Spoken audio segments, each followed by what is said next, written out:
Hello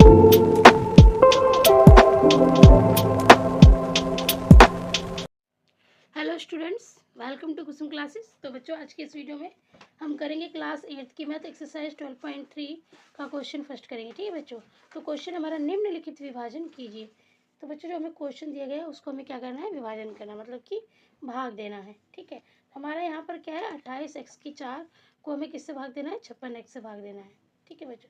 तो देखिए, हम इसको इस तरीके से लिख लेंगे, 28 गुणे में x की घात 4 है, तो इसको हम 4 बार लिख लेंगे गुणा करके, 1 2 3 और ये 4। ठीक है। इसी तरीके से बटे में भाग का निशान है तो हम बटे में लिखेंगे 56 और ये x है तो गुणा में x।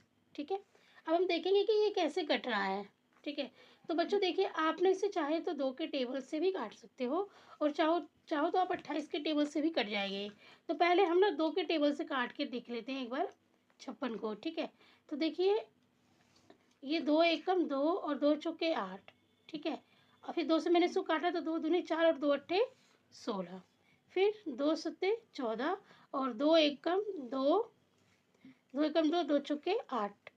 फिर अब हम 7 को भी काटेंगे, 7 एकम 7, 7 दूनी 14, 7 एकम 7, 7 दूनी 14, तो 1/2 आ गया। तो आपने अगर 2 का टेबल लिया, मतलब छोटा टेबल लिया है, तभी भी आपका 1/2 आ रहा है। और आप डायरेक्ट इसको 28 के टेबल से काटते हो तभी भी आपका 1/2 आएगा। तो देखिए, 28 एकम 28, 28 दूनी 56।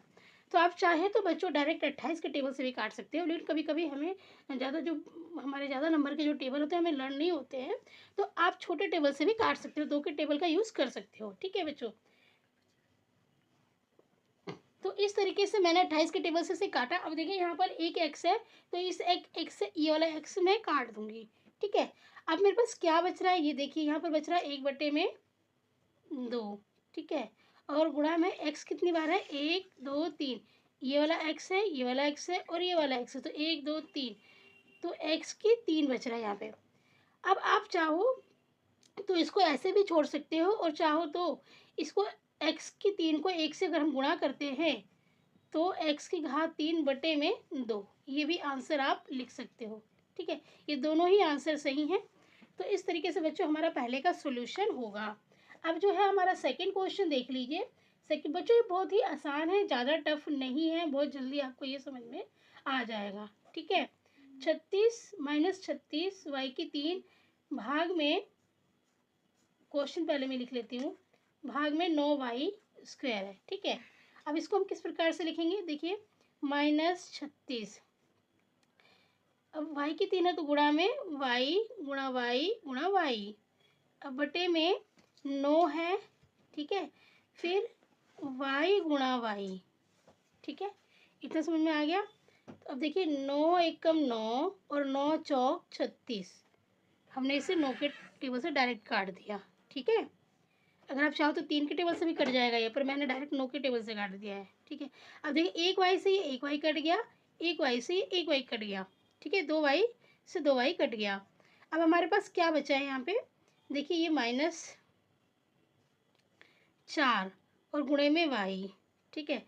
तो -4 गुणे में वाई, अगर आप 4 को वाई से गुणा करोगे बच्चों तो आपका क्या बचेगा, 4 वाई ही बचेगा, और यहाँ नीचे तो कुछ भी नहीं बचा है।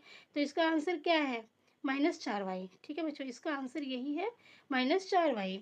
इसी तरीके से इसका तीसरा पार्ट भी है, देख लीजिए।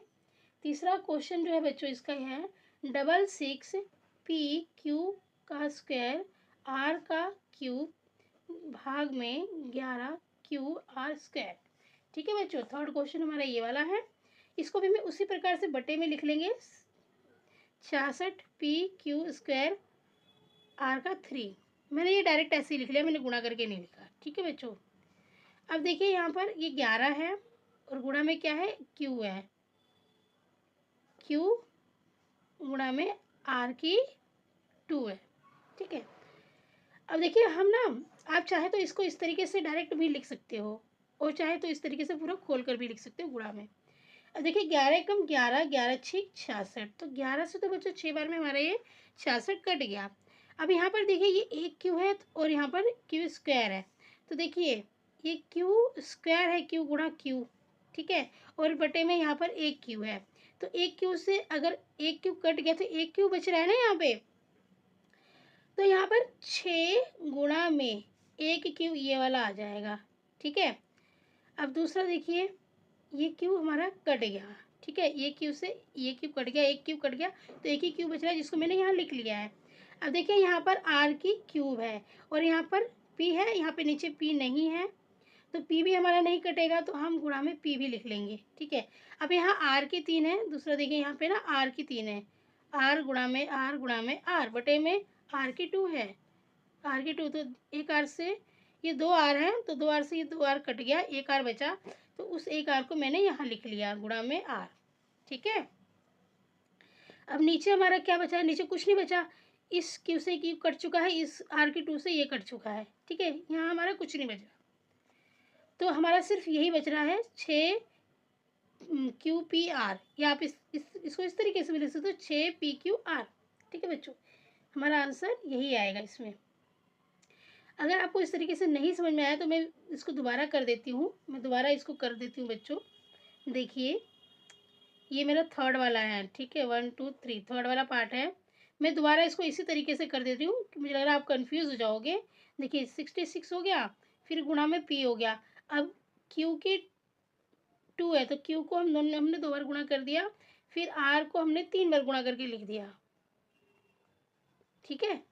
अब बटे में 11 गुणा में क्यू गुणा में आर की 2 है, तो आर गुणा में आर। अब देखिए 11 कम 11 11 66, और एक क्यू से एक क्यू कट गया, और ये 2 क्यू से ये 2 क्यू हमारा कट गया। अब यहाँ पे क्या बच रहा है, क्या बचा, देखिए एक की तो ये 6 बच गया, P Q R, 6 P Q R, तो बच्चों यही आंसर होगा, नीचे तो कुछ बचा ही नहीं है, तो यही हमारा इसका आंसर होगा, ठीक है। अब देखिए फोर्थ पार्ट इसका है, फोर्थ पार्ट का क्या है क्वेश्चन हमारा, 34 एक्स की क्यूब वाई की क्यूब और जेड की क्यूब भाग में 51 एक्स वाई स्क्वायर और जेड की क्यूब है, ठीक है बच्चों। अब देखिए इसको हम लिख लेंगे 34 एक्स गुणे में एक्स गुणे में एक्स, ठीक है, फिर वाई गुणे में वाई गुणे में वाई, क्योंकि वाई 3 बार है, इसी तरीके से जेड भी 3 बार है बच्चों, जेड भी 3 बार है ना, तो जेड को भी 3 बार लिख लिया। अब हम बटे में ये लिख लेंगे 51 गुणे में एक्स गुणे में वाई गुणा वाई, क्योंकि वाई का स्क्वायर है, फिर जेड की क्यूब है, तो जेड को हमने 3 बार लिख लिया, ठीक है बच्चों। अब देखिए यहाँ पर 17 एकम 17, 17 दूनी 34, 17 तिये 51, तो 17 दूनी 34, ठीक है बच्चों, और 17 तिये 51, 17 के टेबल से कट गया।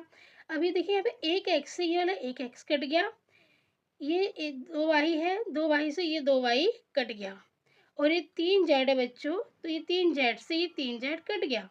हमारे पास यहाँ क्या बच रहा है, 2 बटे में 3, 2 बटे में 3, और 2 के साथ क्या बचा है, एक एक्स, एक ये दूसरा एक्स, तो हम यहाँ लिख सकते हैं एक्स का स्क्वायर, और एक वाई बचा है, एक वाई, तो आप इसको इस तरीके से भी लिख सकते हो कि 2x स्क्वायर वाई बटे में 3, इस प्रकार से भी बच्चों आप इसको लिख सकते हो, ये हमारा आंसर हो जाएगा, ठीक है।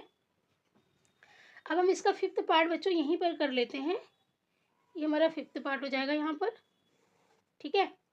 देखिए जो इसका फिफ्थ पार्ट है वह है 12 a की घात 8 b की घात 8 भाग में -6 a की घात 6 b की घात 4, ठीक है बच्चों। अब मैं इस तरीके से इसको लिख लूँगी बटे में करके,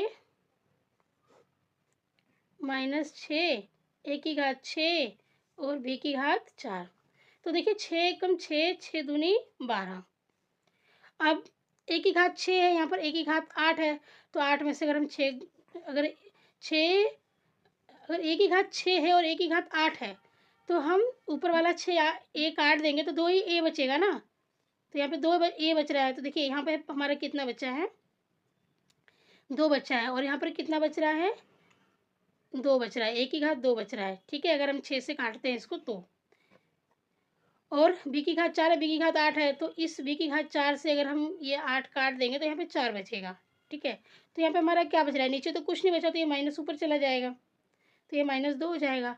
और यहाँ पे a की घात 2 और b की घात 4, यही बचेगा बच्चों हमारा ठीक है। a की घात 2 और b की घात 4, आपका यही आंसर आएगा। आप चाहे तो इसको इस तरीके से भी गुणा करके लिख कर देखोगे तो आपका आंसर यही आएगा। तो बच्चों ये हमारा आंसर है, ठीक है। तो आज की इस वीडियो में इतना ही। उम्मीद करती हूँ कि आपको सारे आंसर ये समझ में आए होंगे। अगर वीडियो अच्छी लगी, क्वेश्चन समझ में आए तो प्लीज़ मेरी वीडियो को लाइक कीजिए। चैनल पर नए हैं तो सब्सक्राइब करके बेल आइकन पे जरूर प्रेस कर लेना, ठीक है बच्चों, ताकि आने वाली वीडियोस जो है उसकी अपडेट आपको मिलती रहे। धन्यवाद।